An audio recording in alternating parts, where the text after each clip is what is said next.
you came in with LED strips, electrical taped to a path light, just to see what it would look like. I did. And so we had the tech for the LED lights, but we didn't have the fixtures just yet. So we were just like, well, what would this look like, And I feel like that's is there a better place to start than that?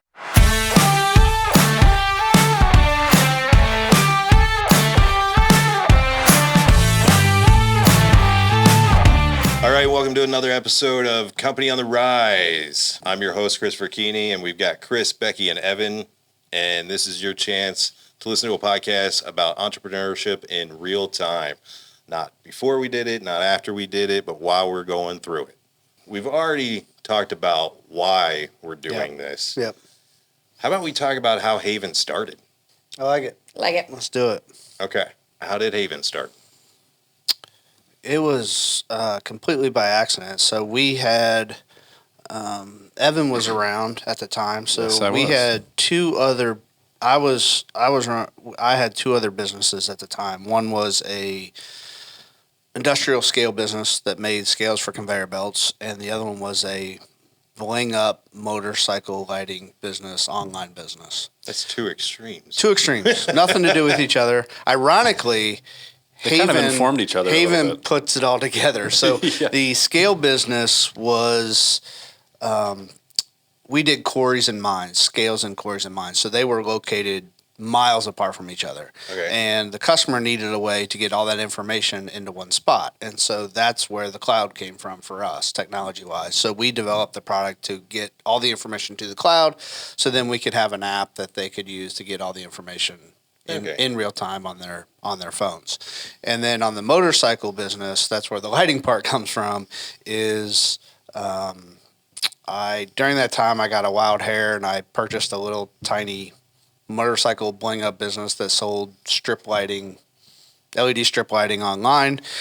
And So this would be like the lighting that you would put on a motorcycle to just kind of make it look nice? bling it up. Bling it up. So Yep. Color. kind of like and- neon Yep. under cars. Yeah. Only, Same. Okay. Same. Yeah, it's driving Same along the idea. We did some beach or- cars as yeah. well. Okay. Yeah. So We did 50 cents Lambo. we did do 50 cents Lambo. Really? Yes, we did. That's pretty awesome. Yes, we Claim to did. fame That right was a there. pretty proud moment of Yeah, mine. it was. Did you get rich or die trying on that? Well, Neither. So, and then I moved into a new house, and a used house, and new to us, and it had really old landscape lighting in it, and it looked terrible. And so I ripped it all out, and I went to replace it, and I couldn't find. I don't like putting up Christmas lights, and so I wanted something that got me out of that. And so I was looking for Right. color lighting. I was looking for phone control. I was looking for all that at the time. I did a Google search on it, and nothing came up.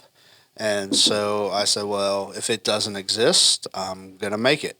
And so, Nice. that's how Haven Lighting. So you just got combined the two started. and Yeah, so- and so really we had the cloud technology with the scale business, and the lighting. Some of the lighting technology, we had to make new lighting technology ultimately, but some of the lighting technology definitely came from the motorcycle business. Definitely some of the vendor contacts and things like that came from that business.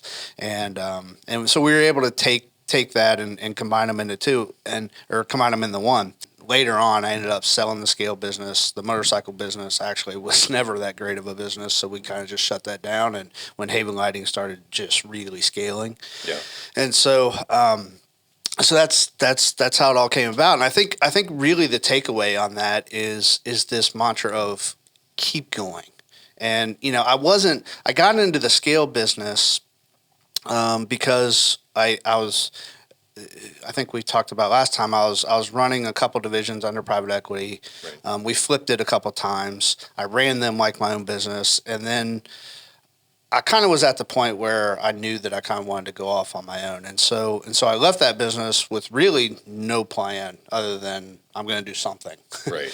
And so I started just reaching out to some contacts and said, hey, here's kind of what I'm looking for. If there's any opportunities, I'd be really interested. And one of a contact that I had through some R&D networking that I did came up with a scale business and said, "Hey, I've got a business that you may be interested in that needs new product, and they're struggling with making new product." And so I jumped into that, and but ultimately, to be honest, I never got real passionate about that business. I thought it was a great fit because the technology that they had was basically the same hardware exactly as the business that I came from. So I thought I could get right in there and do really well at it. And I think my challenge with that business was I never really just got passionate about that business. And so I think my mind the entire time was just still looking. That's probably why I ended up buying the motorcycle lighting business, and that turned out to be not a great thing either. But I think I've talked to. I'm in a bunch of peer groups, and I've talked to. I talked to probably one of the smartest individuals I've ever met. Started a business, and he was like 200 million at the time, growing 10. Just scaling. Like he doubled. He had double-digit percentage growth every quarter from the existence of the business. It was mind-boggling how quickly he was growing, and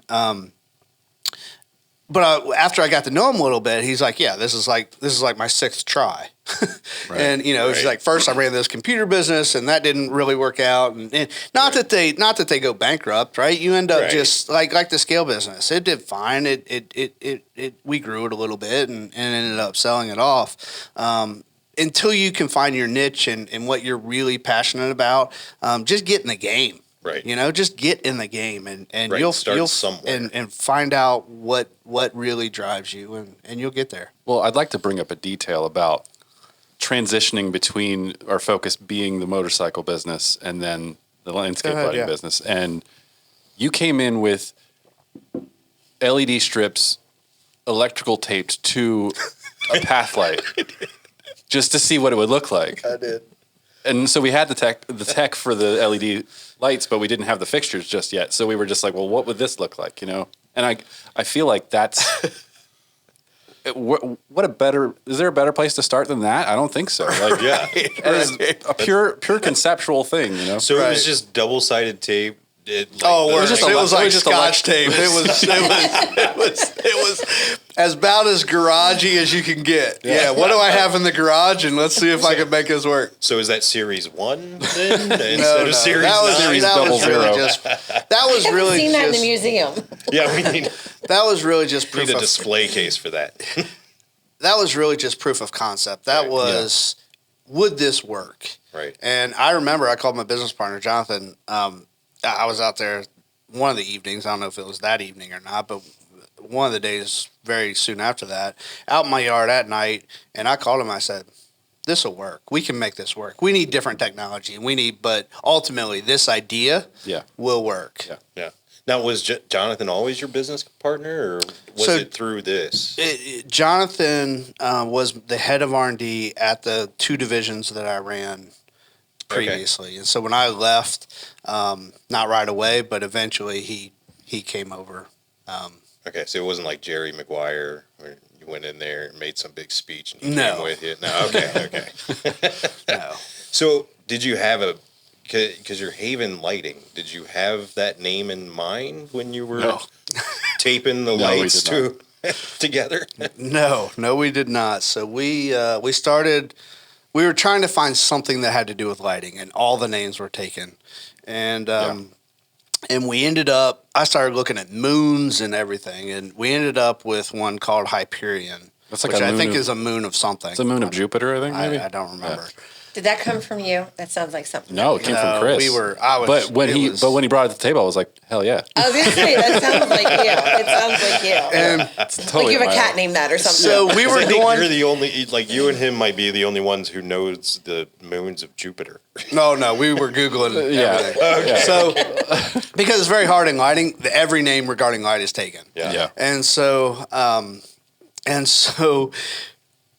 we were down far enough on the path. Evan had already made the logo. Yeah. He had already made everything, and our, I don't know what iconish logo, whatever you want to call that, Yeah. is I call it the was kind of hexagon. two H's at the time. Okay. And it looked like a building, kind of. Yeah, like it was and, lit on one side and the other side was Yeah, in shadow. I think I've And seen so Yeah. And so one of the days I was talking to the attorney about getting the business filed and everything like that, and he mispronounced the name. And on the phone, and I hung up and I said, "We got to change the name." Yeah. Yeah. And so, And I'm pretty sure there is another company called Hyperion. yeah, and then later we ended up finding something. I don't know if that. I don't would have think been it's a landscape conflict. lighting, but Yeah, I was I gonna don't. say, I wonder what I they don't do. think it would have Yeah, I been don't a know. conflict, but he mispronounced the name, and literally that day That's it. we. Yeah. So then our goal was, well, we need to find something that starts with an H. Oh, because you already had the logo. So you're like, okay, H, we got the first letter. Let's go from here. And so pretty much. we ended up on Haven, which honestly now I think is a way better name, Yeah. and it fits us really well. And we lucked into that one because I think Hyperion, looking back, was a very, very challenging name to say and, Yeah. and I think it would spell have been and too nerdy, you know? yeah, and even to spell, right? Like if somebody's Googling it, how do you spell it? And Yeah. I literally thought to myself, well, if my attorney can't say it, who's really, really smart, then we better change it. Right. So I've seen some of your publications from earlier was Haven Home Lighting, right? With the two Yeah. H's, because you Yeah, have the yeah. two H's in the logo. Yeah. Did you have those two H's because you thought you had to have it with the No, logo? really, no. Well, the our initial focus was home lighting. at it the was time, so the initial concept of the business was all residential. I mean, I didn't even think about businesses at the time. It was residential landscape lighting. I didn't really know much about the market, and so that was just in my mind. I didn't even think about anything else. And so Haven Home Lighting was was what we went with. And then maybe 2 years in, I think. Yeah, it was about 2 years. We were on a commercial project, and we had started to have some talks with some hotels and things like that, and we were getting pushback on the name, and we were getting pushback on the word home, and they just didn't. The commercial people didn't feel comfortable with a residential product made, even though it was commercial grade. So the product was fine. It was The product just, was fine. Were They looking just at the name didn't. and They being just like, didn't "Oh." like the name. They Yeah, okay. they got uncomfortable with it, and again, I think it actually is a better name. Yeah. I think it's Yeah. shorter. It's easier to say. It was It's- weird at first when we dropped the home. It was like, that feels wrong. And then now, like looking back on it, like that feels wrong. Like Yeah. Haven Home Lighting feels wrong. So, Yeah. Like I watch an old YouTube video that I'm like, hey, this is Evan from Haven Home Lighting. And it's like, ugh, it sounds weird. That extra word kind of trips you up a little. Yeah. I think Haven Lighting sounds higher end. I Yeah. think it sounds. Agreed. I think we're getting lots of commercial opportunities now, and I think Yeah, it's it's better great. for them. Honestly, I think it's better for even consumers. I just think it's a better name all the way around. Yeah. You said that you were working for two companies. When was it that you decided that you were going to leave the company that you were very successful with and say, okay, now Haven Home Lighting is doing well enough that I feel comfortable to be in this venture 100% instead of the other ones? Yeah, I think on the motorcycle side that would have happened ultimately anyway.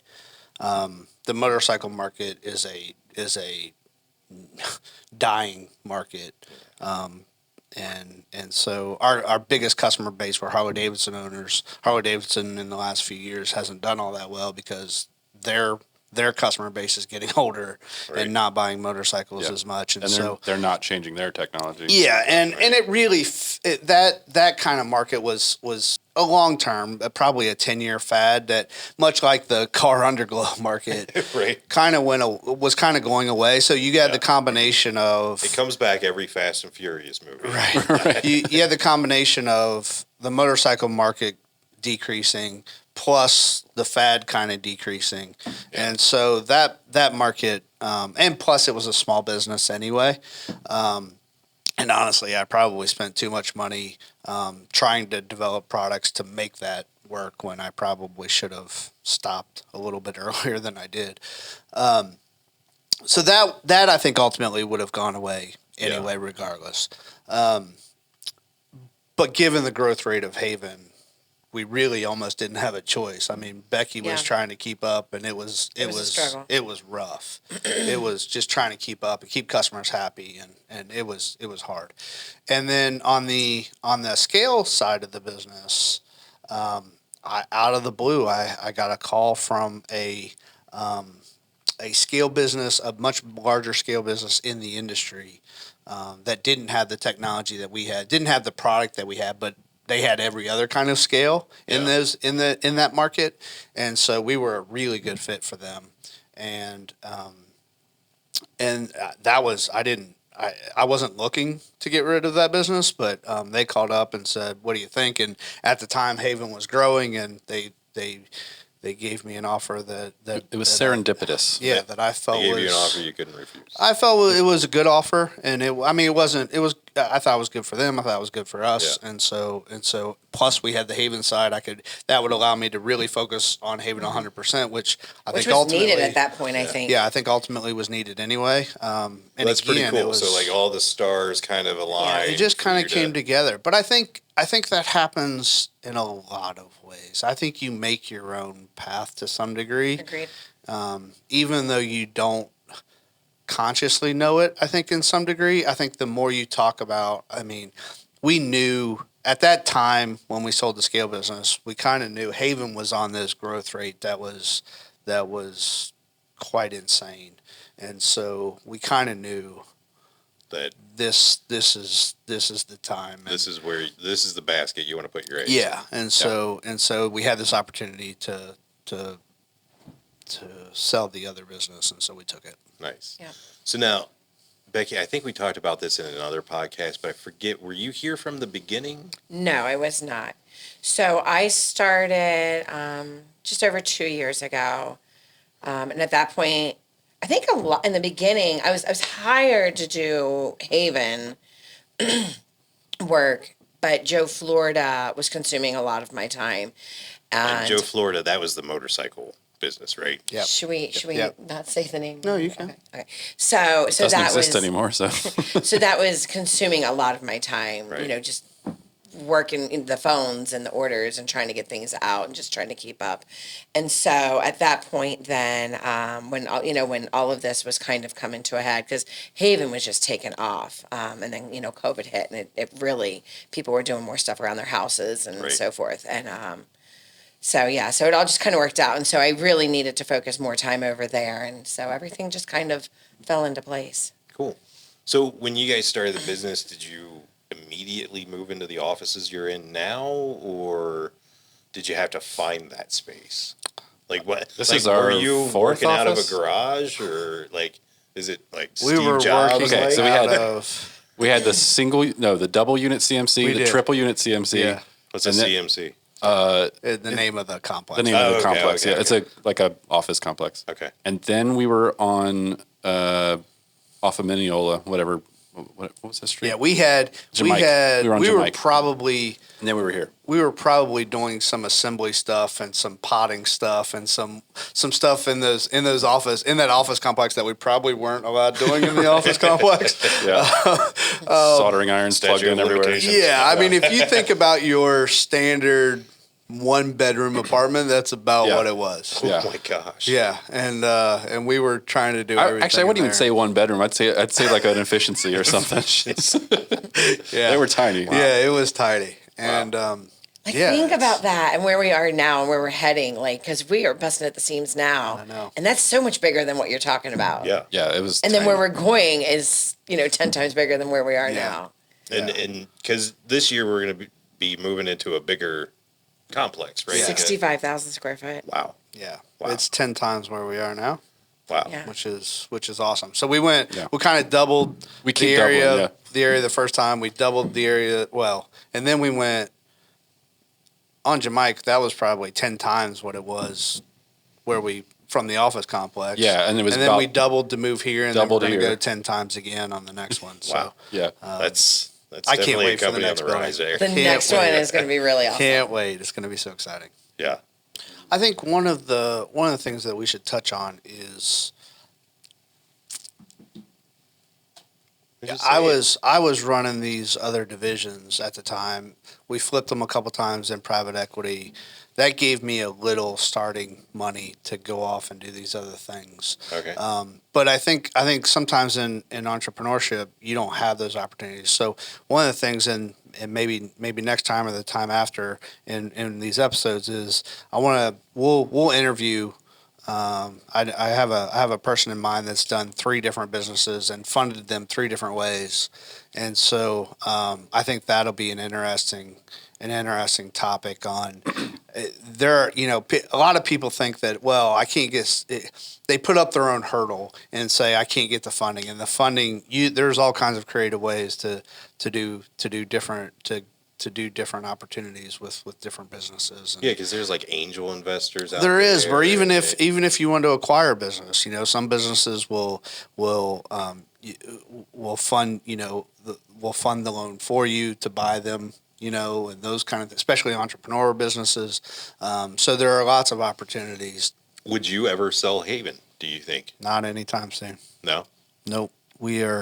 I am having way too much fun, and we are growing way too fast, and I see opportunities left and right, and Well, plus you're still having fun with it, right? absolutely. I mean, this idea that we're kind of the rebels in the industry. We're kind of changing the industry, and disrupting the industry is that's fun. I like the term renegades. Yeah. That's what I we are. liked Rebel. That was a good Rebels? one. Yeah. Renegades? I like it. I mean, we are. Underdogs? It's fun. like being a there's rebel. there's some people in the industry that don't like it. They don't like change. They don't like what we're doing. Those are challenging. Some of them are professional installers that don't like what we're doing, and so which are ultimately customers to some degree. So Right. so there's a balancing act, and we're trying to push the market ahead. We're trying to grow the smart and the smart color market, and we're trying to get it across the chasm of this growth curve, of this bell curve, and we can talk about that another time. But this bell curve of, once you cross the chasm of this bell curve, it's game on at that point. That's when it gets really fun. Nice.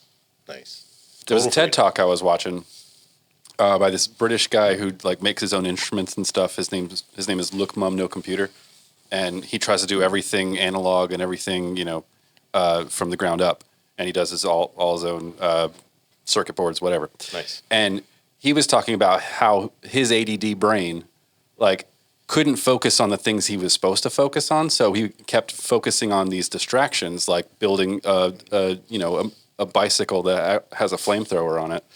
Because everybody needs one of those. Right. But doing that got him more opportunities to do other things. And so he focused on his distraction and put the energy into that, and then that became a thing. And it's kind of like Because Haven his Lighting. distraction was what he really wanted to do, right? Right. So that's where the passion comes in. Okay. And that's where he's a successful YouTuber now, because he builds all this crazy stuff that he just has weird ideas. Like, oh, what if I put, a synthesizer made out of Kirby's or Furbies or whatever.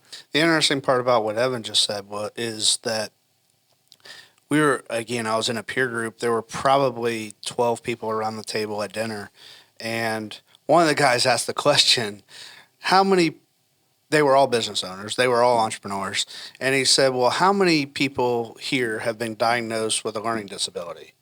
And everybody raised their hand except for me, which at the time I didn't know. But and then later I'm sitting in a doctor's office with my daughter, and they're trying to see if diagnose her or not with ADHD. So they were asking her a bunch of questions. And every one of those questions, I was like, yes,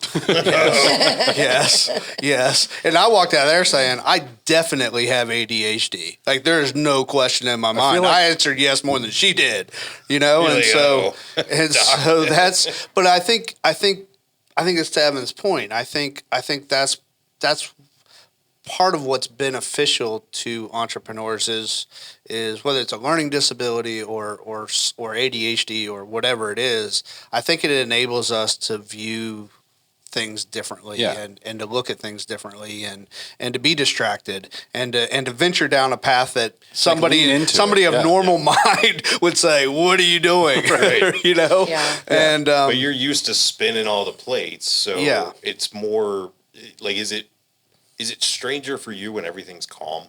oh, I hate it. I hate it. Yeah. Yeah. So I think you can tell that. Yeah, I can attest to that for sure. I have to have a lot of things in motion. Yeah. I have to have a lot of things going because I think the process is iterative. I mean, just like when you and I were talking, and I said, "Well, what about this? What about this marketing campaign? Because you made a video, Right. So here's an iterative process. I was working on from a book. We'll put it on the website. It's called Vivid Vision. Really good book. And I met with our consultant, and I had written up, kind of tried to do a vivid vision for Haven. So I had written that up, and I sent it to the consultant. And then I went and met with her, and she tore it to pieces.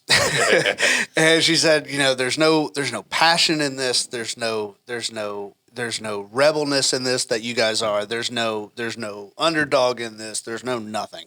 And she was dead right. And so I came back so we were wrapping up. Wow, I was getting ready to get on a plane. So we're wrapping up that conversation.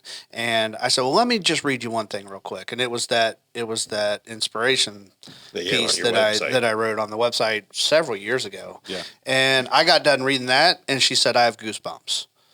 And so then I came back and said, well, we need to make a video about that, right? Yeah. Something that before that trip I hadn't thought about. Right. And then I showed it to Rob after you made it. We were on a trip, yesterday, and I showed it to Rob after you sent it to me, and he's like, "Man, that's amazing." And he said the same thing. He's like, I need to see this video. He did said, he "I got cry? goosebumps." He as Rob would do, he said, "I'm about to cry," jokingly. Yes, that's the sign of a good video when you make them cry. That's how you know you're really effective. But then that drives. So then it's like, well, who are we really? And we're really the rebels in the industry. We're really trying to shake up the industry. We are really the underdogs in the industry. And so then it's got my mind thinking about we need more of this underdog campaign situation, more of this brand awareness. And so that was kind of the discussion we had before. And you said, listen, man, I have so many things on my plate. But that's not how my mind works. My mind works as I'm not saying we're going to do this right now, but if we get people around the office talking about it, a month from now, we're going to have some really good ideas around it. Where if we don't start talking about it a month from now, it'll still be the one thing in my head. Right. And so I think the company benefits if we can just start talking about it. We're not going to do it yet, but if we just start talking about it, the iteration process that'll happen in the next month is huge value. I mean, that goes back to I read, Einstein's biography, and it's the iteration of physics and relativity and all of that. Right. There were so many people really close to what Einstein. I mean, they were all coming together and kind of coming to the same conclusion on relativity, figuring it and out. it was really a race in time within days or weeks, Wow. right? And it's this iterative process that I think is really valuable. I think it's valuable in product creation. I think it's valuable in marketing. I think it's valuable in lots of things. And they were kind of sharing information. They kind of weren't because they wanted to be the first ones to get there. Right. But this A, the competitiveness of it helped. Right. B, this iterative process of this information sharing helped. Help society ultimately get there and get to that solution. I think is hugely valuable, and I think that's the way everything works. Everything is pretty much iterative. Everything's a remix of something. Yeah.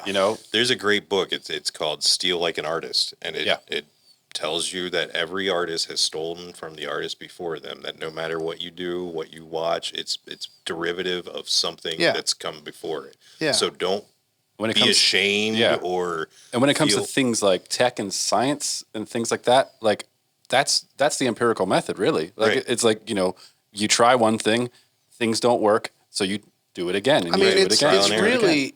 I think it's the same thing with.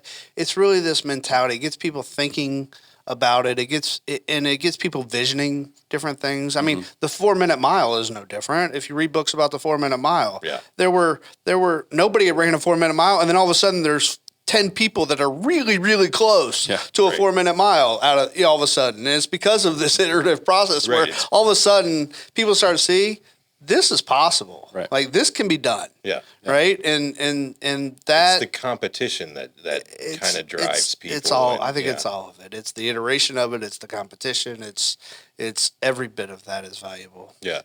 Now see, and that's the funny thing, because with me, like, I've always wanted to be like a video professional. Like, I think I told you guys in my interview that at like age 19, we left Waffle House at 4:00 in the morning because I knew I was going to be this grand visionary who was going to make it big in California. And we got there, stayed 2 days. To be fair, if I leave Waffle House at 4 a.m, I've got some pretty wacky ideas too. But at least you don't follow through with them. That's why people go to Waffle House at 4 in the morning. Exactly. No good ideas come from Waffle House. We can tell people that right now. I miss Waffle House. I miss it, but we did not have good ideas there. But that was the thing, is here I thought, okay, I got the ideas, man. All I got to do is just go out there and do it. And then it spent 2 days, huh? 2 days. And then we were broke because, things take money and people need jobs. And they weren't just handing out movie careers to people when That's you a tough industry. Yeah. And then I came back and I, tail between my legs and thought, well, maybe this isn't going to happen. And then I started doing, like you guys were talking about, just trying anything. Yeah. Seeing what would work and follow the distraction. Yeah. But then the weird thing that I found was like how the structure may limit you, but you need it to know when to break it, if that makes any sense at all. It makes sense to me. That I was sitting there trying all these different things and going all over the place thinking, okay, I just want any kind of job in video, like whatever I can do. And then it became like, oh, well, no, I don't really like that. Or, ooh, this is what I really feel passionate about. And so then I started wanting to do these other projects. And then I realized that I didn't have any formal training. I needed to know the structure and how the donuts were made before I started making donuts. And once that came in, it was just like, okay, I see how this is. Like, you have the structure. And I think that's where me and you butt heads. Where for sure. Give me some flour and milk, and I'll figure out how to make a donut. Right. Well, and that's the thing. It actually started when I was. And you're the recipe, like I'm the recipe. But here's the weird thing. It's like, okay, I'm gonna make it right the first time. I'm gonna follow the rules the first time. I'll do the structure. I'll do the way I'm supposed to. And see how it goes. And then after that, say, okay, well, we need a little bit more pepper here, or let's figure out some stuff. And then I change it around. And then once you figure out what you want and where you want to go, then it's just like making biscuits. But I think that is the difference between us. And I think again, to Evan's point on this ADHD and following your distractions, and I would not end up with a donut. I would end up with a waffle, maybe. Right? See, and I don't know, but it wouldn't be a donut. Well, that's the difference. Like, I wouldn't, if I was trying to stuff your way, I wouldn't end up with a donut. I think I'd catch the house on fire. But I mean, I think the good thing is that you guys are always wanting to fight for the people who are inspired. And that's what I like about your guys' culture around here, your guys' attitude, is that you're always pushing for people to try something. Whether it's going to work, whether it's not going to work, you're pushing them to try and see what's out there and see what we can do. Yeah, I think that's right. I mean, I think that's what we're trying to do with this. That's what we're trying to do on the marketing side. We can't afford to be mainstream marketing, so we are trying to figure out how to do underground stuff and try to figure out how to and at the end of the day, some of it'll work, some of it won't. Right. And there may be some stuff that we end up doing differently than everybody else because we're just trying things. Right. I mean, to your point, I didn't do any video editing or filming or animation or any of that stuff before I started here. I was a graphic designer through and through.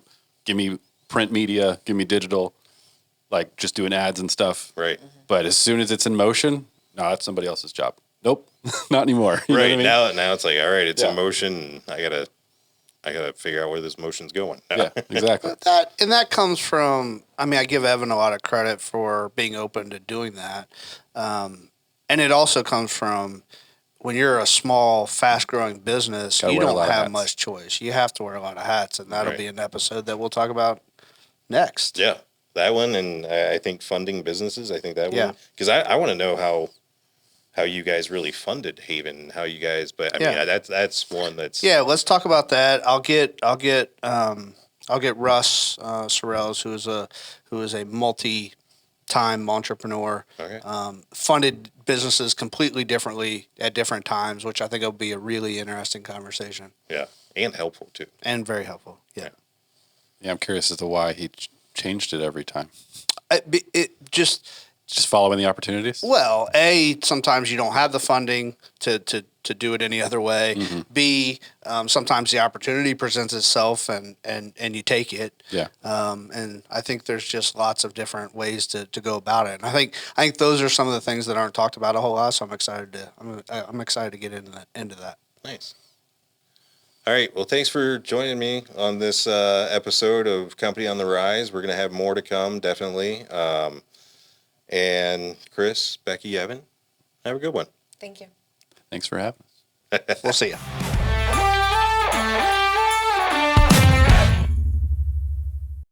There's nothing to be nervous about.